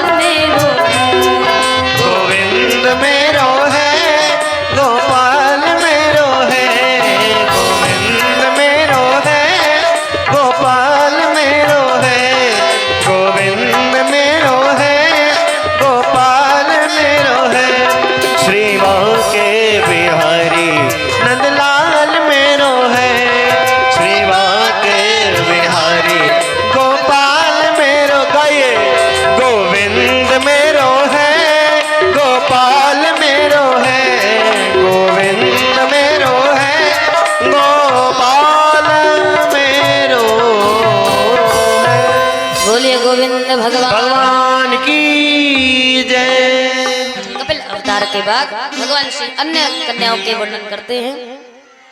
आकृति मैया का विवाह जो हुआ रुचि प्रजापति के साथ में हुआ, जिनके द्वारा स्वयं यज्ञ के रूप में भगवान ने अवतार लिया। और इसके पश्चात जो तीसरी थी मैया प्रसूति, जिनका विवाह दक्ष प्रजापति के साथ में हुआ, जिनके गर्भ से स्वयं साक्षात मां आदिशक्ति जगदम्बा सती के रूप में अवतार लेती है, जिनका विवाह भगवान शंकर के साथ में हुआ। इस कथा का वर्णन रामचरितमानस में विस्तार से है, पर भागवत कथा में संक्षेप में 1-2 अध्याय में ही इस चरित्र को समाप्त कर दिया गया है। तो भगवान शंकर के साथ में विवाह होता है। कार्यक्रम वही है कि उनके बाद उनके पिता को अभिमान हो जाता है प्रजापति होने का, और अपने दामाद भगवान शंकर से द्वेष मान लेते हैं, सो उनको निमंत्रण नहीं देते। लेकिन भैया सती मानती नहीं है, जबरदस्ती चली जाती है, क्योंकि स्त्रियों का स्वभाव होता है जो उनका उनको मना करो वही काम करती है। देखो भाई, मैं खुद ही एक स्त्री हूं तो बुराई कहे कि मारे करूंगी, पर जो सच है तो है, क्या कह, जिस काम को मना करो वही करती है। एक मैया थी, दूध वाला था, दूध वाला। वो दूध वाला इतना ईमानदार था कि उसने कह रखा था अपनी पत्नी को कि कुछ भी हो जाए, चाहे हम भूखे क्यों ना मर जाए, लेकिन कभी मिलावट मत करना, दूध में पानी मत मिलाना। तो पत्नी कहाँ मानने वाली, वो क्या करे, 5 लीटर दूध में 2 लीटर पानी मिला दे। और चतुर इतनी कि 2 लीटर पानी का पैसा अपने पास रख ले और 5 लीटर दूध का पैसा पति को पकड़ा दे। पति का बड़ी ईमानदार है, जितना कहता हूँ तो नहीं करती। समय बीता, 2-2 लीटर का पानी पैसे इकट्ठा हुआ, और जैसे ही इकट्ठा, वो साल भर इकट्ठा किया पैसा। और जब साल भर इकट्ठा किया तो फिर आया एक दिन रक्षाबंधन का त्योहार। तो रक्षाबंधन में माता पहले जाती मायके, और मायके में जाती है राखी मंगवाती, तो भैया कुछ ना कुछ देते हैं। लेकिन ये श्रीमती जी पैसा इकट्ठा करके गई, और जैसे ही मायके गई तो मायके जा करके एक पुंदरिया बनवा के, पुंदरिया बनवा के, और पुंदरिया बनवाई किसके पैसों से, पति के पैसों से, जिसका दूध बेच करके पानी मिलाया था उसका। और आकर के घर में क्या कहती, भैया ने बनवाई, भैया ने। तुमने आज तक हमका एक साड़ी नहीं दिवाई, देखो भैया ने बनवाई, भैया ने। पति ने कहा चलो भैया, तुम्हारे भैया अमीर हैं तो बनवा दिए, हम भैया गरीब दूध बेचने वाले आदमी नहीं बनवा पाए, फंस गए पूरे। क्या बताएं तुम्हारे चक्कर में, नहीं हमारा परिवार तो बहुत अमीर था। पति ने कहा ठीक। अब यही सोच करके घर में वापस आई, सो उस समय पर पति घर में नहीं थे। अच्छा, माता बहनों की ये भी आदत होती है, कोई नई चीज लाए और 4 आदमी को जब तक पूछ ना ले उस बारे में, कहे जी ये साड़ी कितने की, बड़ी अच्छी लग रही है, कहे जी ये झुमका कहाँ से लिए, बड़े अच्छे लग रहे हैं। और जब तक पूछ ना ले 4 आदमी तो संतोष नहीं होता, हृदय को रोटी नहीं पचती। तो स्वभाव होता है, स्वभाव जरूरी नहीं है सब किसी, हर किसी का हो, कुछ लोगों का होता है। तो इनका भी अब जैसे ही घर में गई तो कोई ने पूछा नहीं तो सोची कोई पूछे तो रोटी पचाए। तो ऐसा सोचा कि गंगा के किनारे जाती है तो वहां पर स्त्रियां होंगी, किसी न किसी की नजर पड़ जाएगी, तो देख लेगी तो पूछ लेगी। गंगा के किनारे गई, देखा, किसी ने नहीं पूछा। और जब किसी ने नहीं पूछा तो कहा जब गंगा तक आई गई तो कम से कम स्नान करके ही जाए। तो वस्त्र उतार करके जैसे ही गंगा जी में डुबकी लगाई तो स्वर्ण होता है, जो स्वर्ण में सूर्य की किरण पड़ती तो चमकता है। अब वो पुनरिया, जैसे ही पुनरिया में स्वर्ण की किरण पड़ी तो वो चमका, और जैसे ही चमका तैसे ही उस नदी में मछली थी और गंगा जी में मछली गई लप से, पुनरिया खींच लाई। पुनरिया गई गाठी की नाक और छिन गई। अब बाहर निकली, नाक बंद करे, और जैसे ही नाक बंद करके बाहर निकली तो पहले तो स्त्रियां पूछ नहीं रही थी, अब सब कहती कैसे जी नाक क्या बंद करे, तो उसके आग ही लग जाए भीतर। कि जब तक पहने रही तब तक तो नहीं पूछा, अब जब उतर गई है, नाक छिन गई है, तब सब पूछ रही है। जिसको देखो तो किसी को जवाब नहीं दिया, चुपचाप पहनी साड़ी और चल दी। और रास्ते में जो भी मिले, कह जी तुम नाक क्या बंद करे हो, कह जी तुम नाक क्या बंद करो, तो उसका खून खोले एकदम। घर पहुंच करके पट्टी करी, दवाई करी, बढ़िया खून रोका। शाम का समय आया, पति आया काम धाम करके, जैसे ही घर में बैठा तो खाना परसने का समय आया। खाना परसने के लिए दाल भात जो भी बनाया वो सब लेकर के आई, और पति के सामने थाली लगाई तो नाक में हाथ रखे। पति ने कहा क्या बात है देवी, जुकाम है क्या? कहा नहीं जुकाम नहीं है। तो कहा नाक में हाथ का रखे हो? कहा बस पूछो नहीं। अरे बता दो। कहा नहीं ना पूछो, नहीं तो तुम गुस्सा करोगे। पति ने कहा चलो ठीक है, निश्चिंत हो जाओ, नहीं करेंगे गुस्सा, बताओ। तो पति से कहते कहा बताएं कल्लू के पापा, तुम मना किए थे कि दूध में पानी न मिलाना, लेकिन हम नहीं मानी, हम 5 लीटर दूध में 2 लीटर पानी मिला देती रही है। और 5 लीटर, तुमको शक ना हो इसलिए 5 लीटर दूध का पैसा तुमको दे देती रही है और 2 लीटर पानी का पैसा अपने पास रख लेती रही है। तो वही पैसा इकट्ठा करके गई थी मायके, और वहां से जाके पुंदरिया लेके आई। तुमसे झूठ बोली थी कि ये पुंदरिया भैया ने बनवाई है। लेकर के गई तो किसी ने पूछा ही नहीं था, तो हम सोचे गंगा जी के पास जाए तो कोई पूछ लेगा। हम गए तो हम सोचे किसी ने वहां पर भी नहीं पूछा, तो सोचे गंगा जी तक आए तो स्नान कर ले। और जैसे ही स्नान किया तो पानी में मछली पुंदरिया, और पुंदरिया तो गई सो गई, लेकिन हमारी नाक भी चली गई। और जैसे ही ये सुना तो पति ठहाक के मार गया सा और ताली बजाते हुए बोला, वारे विधाता तेरा न्याय। क्यों? कहे पानी का पैसा पानी माँ, नाक गई बेईमानी माँ। पानी का पैसा पानी माँ, नाक गई बेईमानी माँ। पानी का पैसा पानी माँ, नाक गई बेईमानी माँ। पानी का पैसा पानी माँ, नाक गई बेईमानी माँ। पानी मिलाया था इसलिए भगवान ने पानी का पैसा पानी में डुबोया। अब बेईमानी करी थी सो इस चक्कर में नाक भी चली गई। तो माता बहनों को आंख होती, जिन काम को मना करो वही काम कर करे तो क्या करे। मैया को बड़ा मना किया भगवान शंकर ने। भगवान शंकर कहते हैं, देवी यद्यपि 4 लोगों के घर से निमंत्रण ना भी आए तो भी चला जाना चाहिए। कौन कौन? कहे यद्यपि पितृ प्रभु पितु गुरु गे,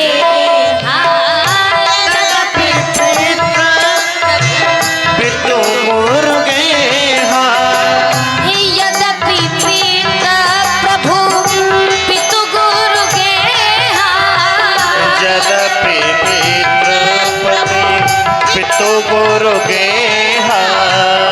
जाई अभिन गो लेउ नास नेहा, जाई बिन लेउ नास नेहा, जाई बिन लेउ नास नेहा। अगर आपको 4 जगह से निमंत्रण आए, निमंत्रण ना भी आए तो भी चले जाओ। कौन? यद्यपि पितृ प्रभु, अगर पिता के यहाँ से निमंत्रण ना आए तो भी चले जाओ, हो सकता है भूल गया। स्वामी के यहाँ से निमंत्रण ना आए तो भी चले जाओ, मित्र के यहाँ से निमंत्रण ना आए तो भी चले जाओ, और गुरु के यहाँ से निमंत्रण ना भी आए तो भी। पर देवी अगर कोई धोखे से निमंत्रण ना दे, धोखे से देना भूल जाए तब तो जाना उचित है, पर कोई जानबूझ के निमंत्रण ना दे तो फिर जाने से कल्याण। शंकर जी कहते हैं, तदपि विरोध मान जहां कोई, तदपि विरोध मान जहां कोई, तहां गए कल्याण न होई, तहां गए कल्याण न होई। अगर कोई जानबूझ के नहीं बुला रहा है और फिर वहां पर जाओगी तो कल्याण होने वाला है। लेकिन फिर भी नहीं मानी, यद्यपि कहे उससे वो बहुत बार समझाया, पर फिर भी लाग न रूप दे बचन पड़। जैसे ही गई तो बहुत बार समझाने के बावजूद भी गई, पिता के यज्ञ पर देखा कोई अच्छे से नहीं मिला, और जैसे ही यज्ञ भूमि पर प्रवेश किया तो देखा हर किसी का भाग है। देव दनुज नर गंधर्व किन्नर सांप सबका भाग है, लेकिन भोलेनाथ का कतहु न दीख शंभु कर भागा। और जब ये देखा तो बाबा कहते हैं, पाछिल दुख न काहू अस व्यापा जस यह भयउ महापरितापा। भगवान मेरे पति ने मेरा त्याग कर दिया है, इस बात का दुख इतना बड़ा नहीं लगा जितना बड़ा दुख ये लगा कि मेरे पति का भरी सभा में अपमान हुआ। और जैसे ही देखा इतना क्रोध में भर गई, और इतना क्रोध में भर करके पूरी सभा को अटकाते हुए कहती हैं, सुनहु सभासद सकल मुनिंदा, सुनहु सभासद सकल मुनिंदा, कही सुनी जिन शंकर निंदा, कही सुनी जिन शंकर निंदा, सो फल तुरत लहब सब काहू, सो फल तुरत लाभ सब काहू।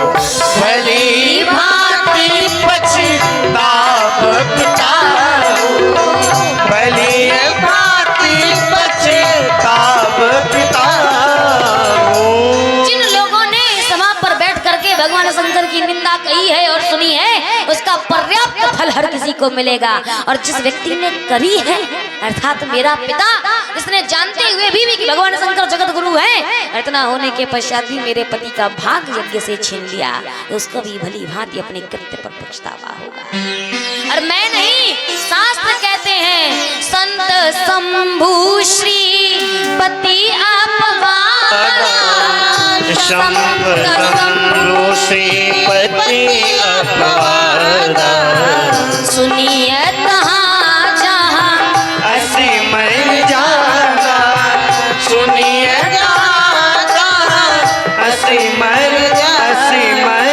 असी मर जागा। शास्त्र कहते हैं कि 3 लोगों का अपमान जिस सभा में हो रहा हो तो वहां पर तब तक सुनिए जब तक मर्यादा में बात हो।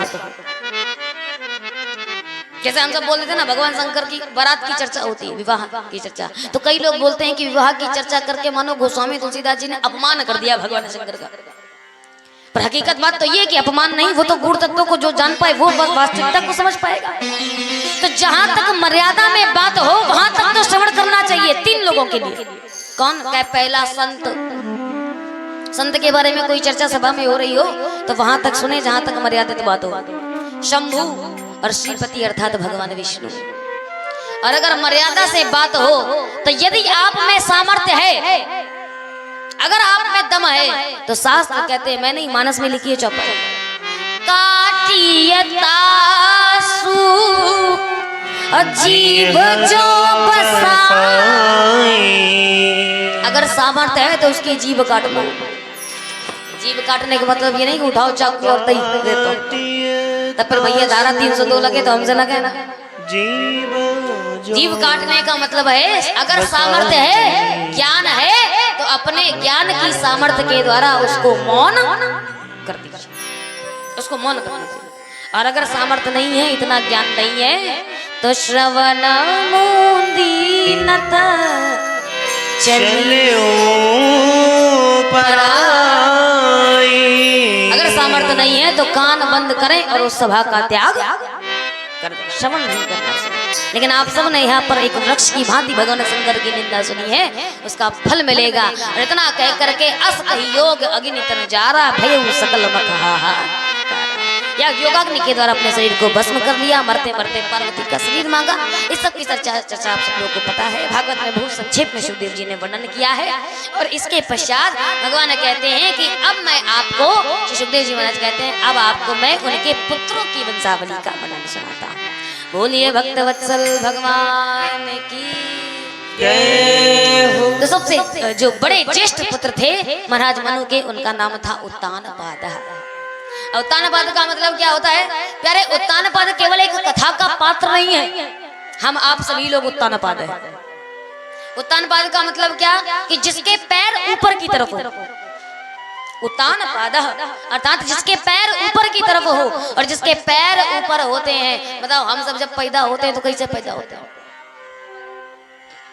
उल्टा पैदा होते हैं ना, पैर ऊपर और सर।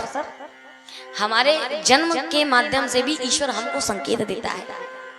और संकेत कैसा? भगवान कहते हैं कि श्रीमद् भागवत महापुराण हो या रामचरितमानस, आपकी यात्रा कितनी है, ये कथा कितनी है, कहे हमारा जन्म इस संसार में किस लिए हुआ? भागवत से प्रश्न किया गया। और जब भागवत में प्रश्न किया गया कि संसार में जन्म किस लिए हुआ है, तो इसका उत्तर केवल 2 शब्दों में दे दिया गया, केवल 2 शब्द। प्रथम स्कंद का प्रथम श्लोक का प्रथम अक्षर, प्रथम शब्द कौन सा है? बाबा कहते हैं जन्मांधस्य, जन्म, पहला शब्द आता है जन्म। और जन्म से लेकर के बाकी पूरी भागवत छोड़िए, सबसे अंतिम में पढ़ेंगे तो क्या आता है? अंतिम में आता है नमामि हरिम परम, सबसे अंतिम शब्द आता है परम। यानी कि हमारी जन्म से यात्रा केवल जन्म से लेकर के परम तक की है। इसलिए हम उत्तानपाद हैं, हमारे पैर इसलिए ऊपर है कि तू पैदा तो धरती पर हुआ है, पर तेरा जन्म उस परम को पाने के लिए, उस परम पिता परमात्मा को पाने के लिए हुआ है। तू मिल जाकर के तो उस परम से मिल, इसलिए इस सृष्टि पर आया है। तो पैर ऊपर है अर्थात चलना तो ऐसा कि जिसमें उन्नति हो, अवनति ना हो, और सर रखना तो ऐसा कि अकड़ के मत चलना, सर झुका करके। विनम्र भाव से चलना। और जब विनम्र भाव से चलता है, भगवान कहते हैं कि इस संसार में विनम्र वही होता है। कौन कहे? झुकता वही है जिसमें जान होती है।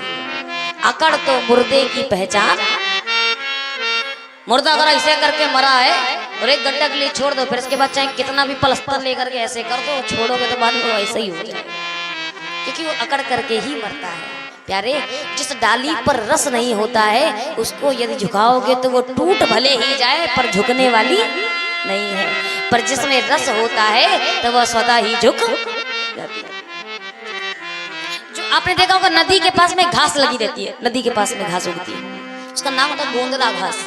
गोंदरा घास, उससे घास से एक बार नदी को अभिमान हो गया और नदी ने कहा कि मेरा प्रवाह इतना तीव्र है, इतना तीव्र है कि मैं बड़े बड़े पर्वतों को भी बीच से फाड़ सकती हूँ, मैं बड़े बड़े वृक्षों को भी उखाड़ सकती हूँ, मैं चाहूं तो हाथी को भी बहा सकती हूँ। नदी से उस गोंदरा घास ने कहा तू सब कुछ तो कर सकती है, लेकिन मुझको मेरी जगह से हिला के दिखा दे।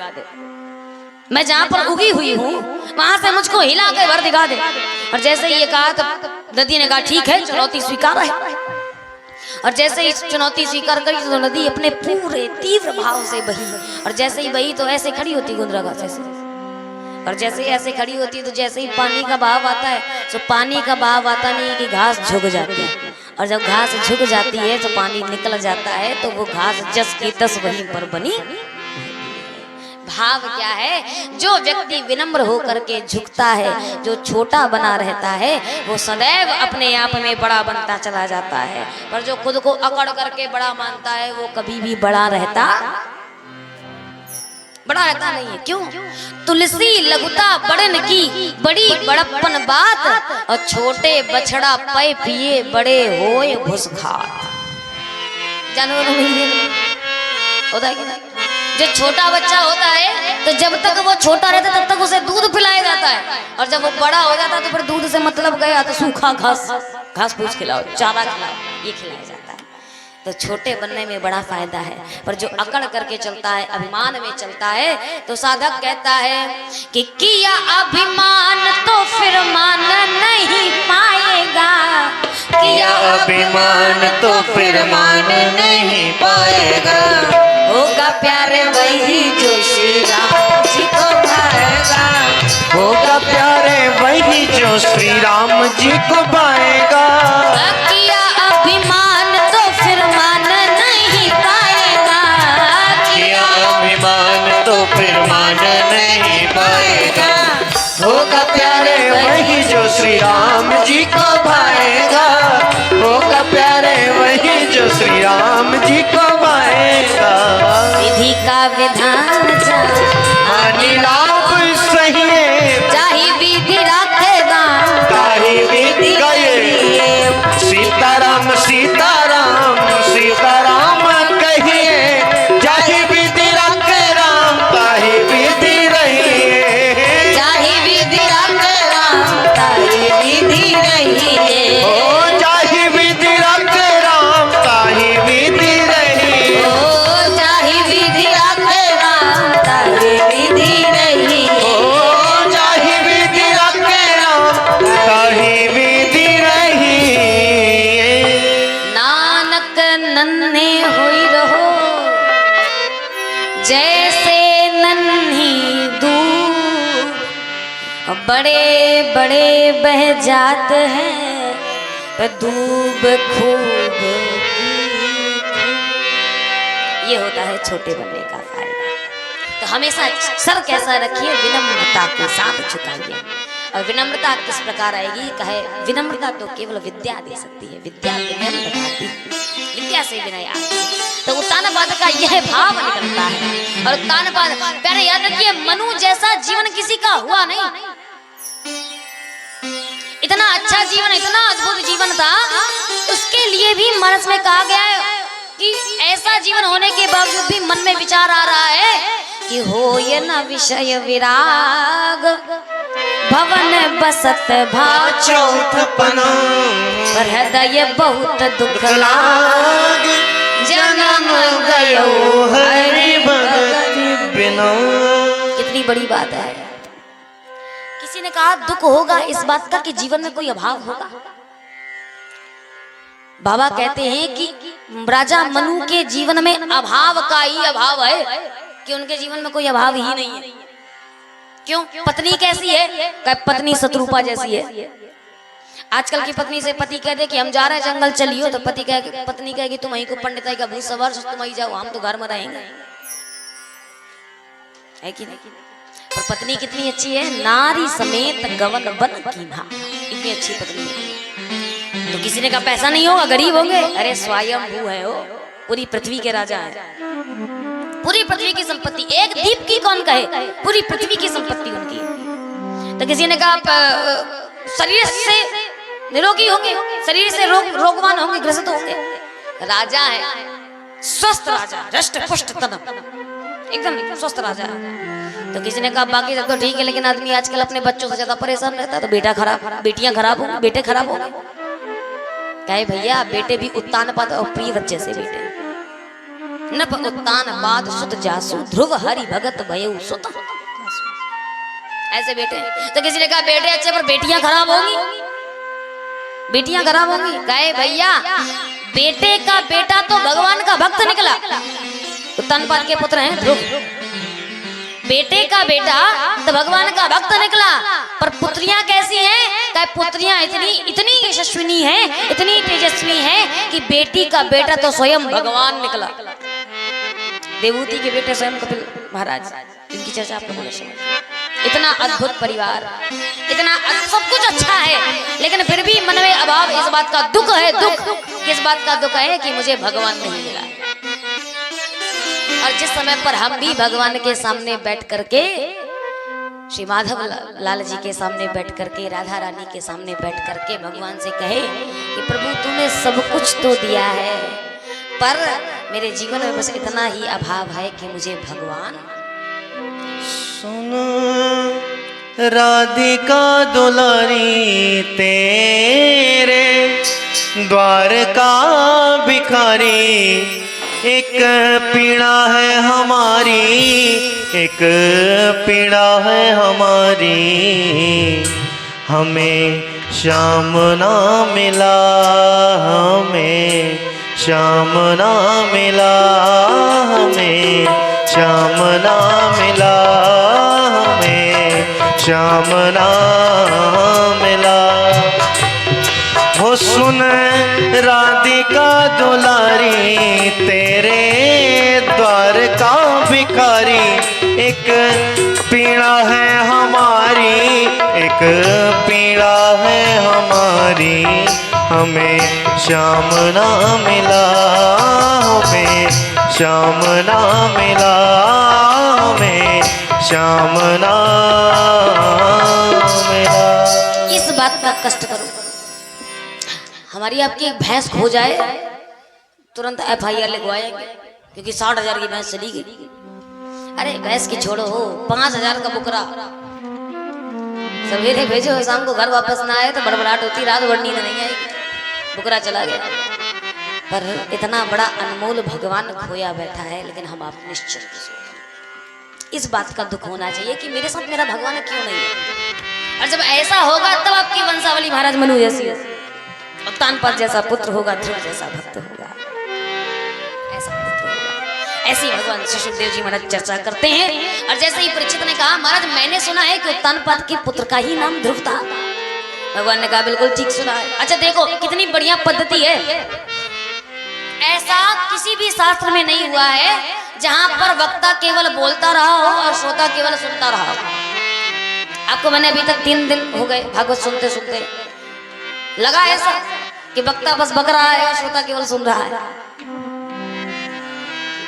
श्रोता भी सुनते हुए प्रश्नों को पूछता है, श्रोता भी बोलता है और वक्ता भी सुनता है। तो ऐसे कथा होती है जिसको वाद विवाद की, संवाद की पद्धति बोलते हैं, चाहे वो मानस हो चाहे भागवत महापुराण। तो परीक्षित जी ने कहा कि ये उन्हीं के पुत्र थे। कहा जी महाराज उन्हीं के पुत्र हैं, तो कृपया कर इनके चरित्र का मुझे विस्तार से वर्णन सुनाइए। श्री परीक्षित जी ने कहा कि ऐसा परम तेजस्वी ऐसा भागवत परायण व्यक्ति कि जिसने 6 माह में ही भगवान को पा लिया हो, इसको पाने के लिए कोटि कोटि मुनि जतन कराही, करोड़ों करोड़ों वर्षों तक निगम आगम पुराण सब कुछ करते हैं, आठों सिद्धियों को सिद्ध करने का प्रयास करते हैं, पर फिर भी ईश्वर की एक झलक नहीं मिलती है। लेकिन जिस भगवान ने उस बालक को अपनी गोद में बिठाया हो, क्या ही अद्भुत प्रसंग रहा होगा। तो कृपया कर मुझे इसे विस्तृत से सुनाने की कृपा करें। भगवान सुखदेव जी महाराज ने उस चरित्र का ध्यान करके मगन हो गए और भगवान के उस अद्भुत स्वभाव का चित्रण करने लगे, दर्शन करने लगे, अनुभव करने लगे। अनुभव करते करते आंखों से अश्रुधारा बहने लगी कि मेरा परमात्मा कितना दयालु है, कितना कृपालु है, कितना भक्त वत्सल है कि वो कबहू करूं नानर देही, कबहू करूं नानर देही, देत ईशा बिनु हेतु स्नेही, देत ईशा बिनु हेतु स्नेही। उनका ध्यान करते हुए भगवान श्री सुखदेव जी महाराज गदगद हो उठे। बोलिए कृष्ण कन्हैया लाल की जय। इसी के साथ में आज की सभा का हम यहीं पर विराम देते हैं। वाक्य पुष्पांजलि यहीं पर समर्पित। कल बड़ी ही पावन ध्रुव चरित्र की चर्चा हम आप सभी लोग श्रवण करेंगे और उसके आगे के प्रसंगों को धीरे धीरे करके श्रवण करेंगे। भगवान श्री के 24 अवतारों की चर्चा होती है और 24 में से भगवान श्री कृष्ण तक के अवतार, बलराम तक के अवतार की चर्चा है। इसमें से कल की अवतार, अभी कलयुग में भगवान का एक बुद्ध अवतार भी बताया गया है और वो है इसके बाद कल की अवतार जो कलयुग के चौथे चरण में भगवान श्री प्रकट होंगे।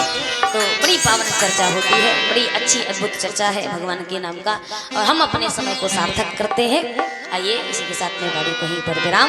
कल पुनः 3:30 बजे हम आप सभी उपस्थित होंगे और बड़ी ही पावन ध्रुव चरित्र की चर्चा को श्रवण करेंगे कि किस प्रकार से निर्मल मन के द्वारा हम भगवान को कम समय में प्राप्त कर सकते हैं। बड़ी पावन चर्चा होगी। बोलिए भक्त वत्सल भगवान की जय।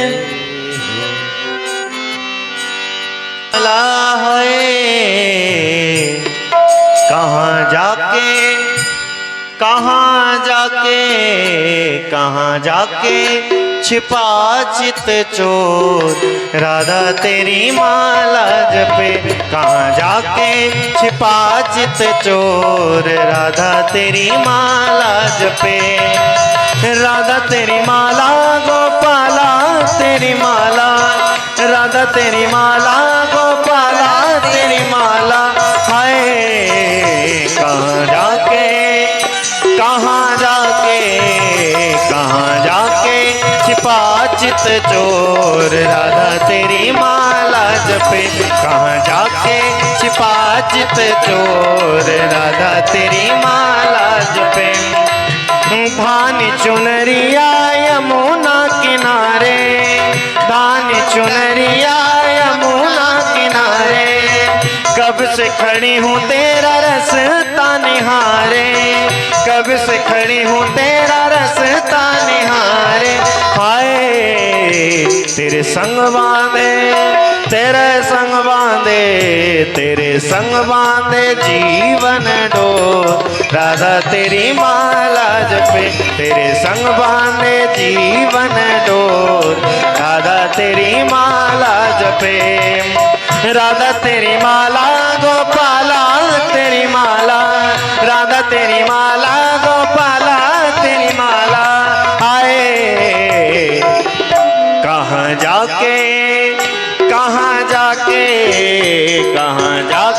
छिपा चित चोर, राधा तेरी माला जपे। कहाँ जाके छिपा चित चोर, राधा तेरी माला जपे। राधा तेरी माला गोपाला तेरी माला, राधा तेरी माला गोपाला तेरी माला। है तेरे संग बांधे, तेरे संग बांधे, तेरे संग बांधे जीवन डोर, राधा तेरी माला जप। पे तेरे संग बांधे जीवन डोर, राधा तेरी माला पे। जय जय राम राम राम सीता राम राम राम, जय जय राम राम राम सीता राम राम राम, जय जय राम राम राम सीता राम राम राम, जय जय राम राम राम सीता राम राम, जय जय राम राम राम सीता राम राम राम, जय जय राम राम सीता राम राम राम, जय जय राम राम राम सीता राम राम राम, जय जय राम राम राम सीता राम राम, जय जय राम राम राम सीता राम राम राम, जय जय राम राम राम सीता राम राम, जय जय राम राम राम सीता राम राम, जय जय राम राम राम सीता राम राम राम, जय जय राम राम राम सीता राम राम राम। बोले राधा रमण लाल की जय। वायुश्च प्राणश्च मोक्षादग्निराजायात।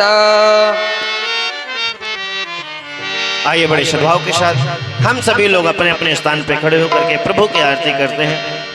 अम्बे तू है जगदम्बे काली, जय दुर्गे खप्पर वाली, तेरे ही गुण गाए वारती ओ मैया, हम सब उतारे माँ की आरती।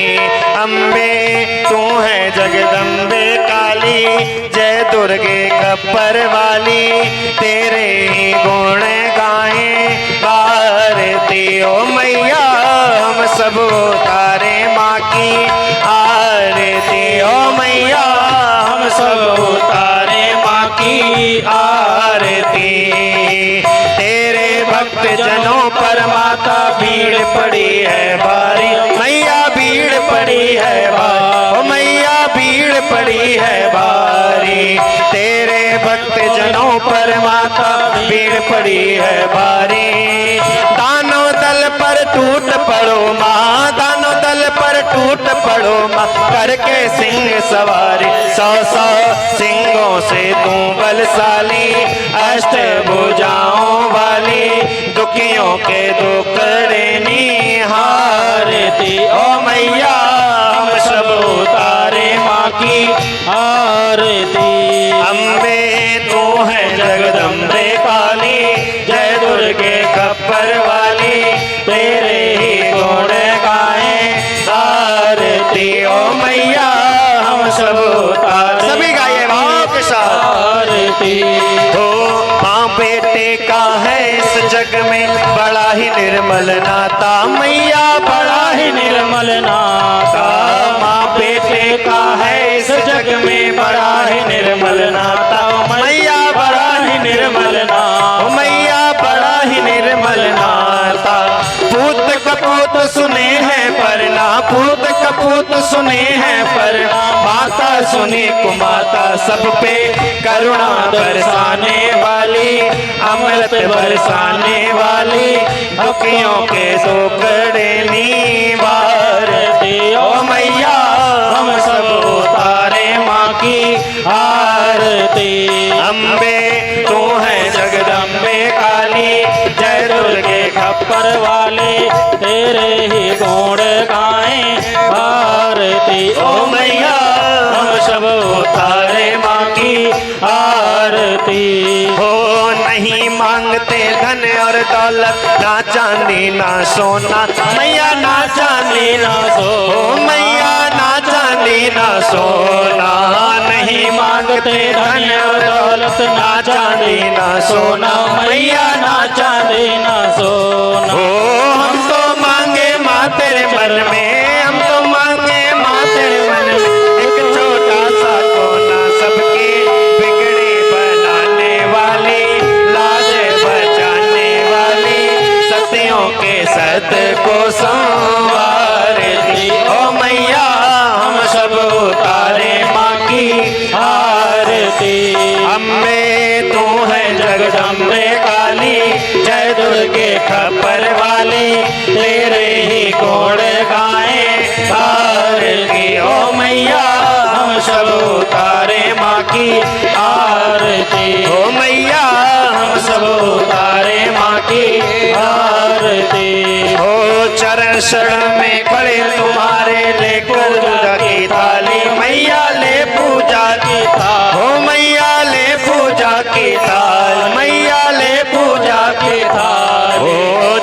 शरण में खड़े तुम्हारे ले पूजा की थाली मैया ले पूजा की थाली। ओ वरद हस्त रख दो सर पर माँ, वरद हस्त रख दो सर पर माँ, संकट हरने वाली मैया वर दो रखी रस प्याली, अष्ट भुजाओं वाली भक्तों के कारज तू संवारती। ओ मैया हम सब उतारे माँ की आरती।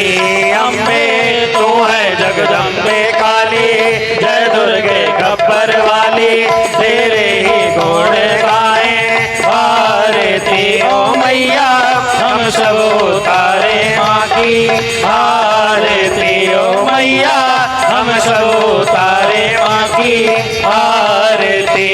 अम्बे तू है जगदम्बे काली, जय दुर्गे खप्पर वाली, तेरे ही गुण गाए आरती। ओ मैया हम सब उतारे माँ की आरती। ओ मैया हम सब उतारे माँ की आरती। ओ मैया हम सब उतारे माँ की आरती।